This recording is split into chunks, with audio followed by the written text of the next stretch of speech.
Gaza brûle. C'est la déclaration du ministre israélien du génocide, Israël Katz. Ce mardi matin, l'armée israélienne a lancé son offensive terrestre sur Gaza. Une étape supplémentaire vers l'extermination totale du peuple palestinien, dont se félicite Israël Katz. Deux divisions de l'armée israélienne ont avancé vers le centre de Gaza, où sont encore présentes 650 000 personnes. Au total, à Gaza, depuis 23 mois de génocide, ce sont entre 150 000 et 200 000 Palestiniens qui ont été tués de façon directe ou indirecte. Israël Katz, qui se félicite que Gaza brûle, fait partie de ces ministres du génocide qui multiplient depuis 23 mois les appels fanatisés à l'extermination totale des Gazaouis. Il déclarait il y a quelques jours qu'il n'y a pas de retour en arrière possible et que d'ici quelques jours, la bande de Gaza ne serait plus habitable. Ses collègues sont de la même trempe génocidaire. Le ministre israélien du patrimoine, Amichai Eliyahu, déclarait qu'il fallait envoyer des bombes nucléaires sur Gaza. Cette déclaration est datée de janvier 2024. Son autre collègue, c'est Itamar Ben-Gvir,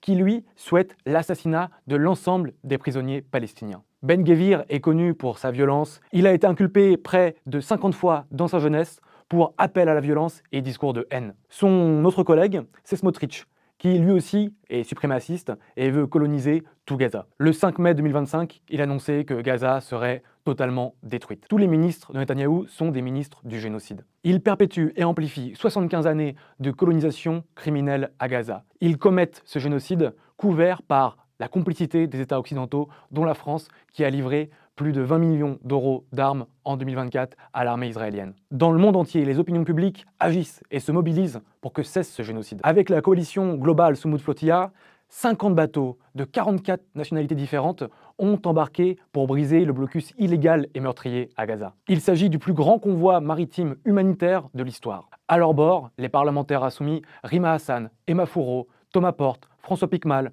Marie Mesmer et Alma Dufour, ainsi que des centaines d'autres équipiers, activistes, militants, personnalités qui sont embarqués pour briser le blocus illégal et meurtrier à Gaza. Suivez-les et partagez massivement l'initiative pour assurer leur protection et leur passage sûr et sécurisé vers Gaza.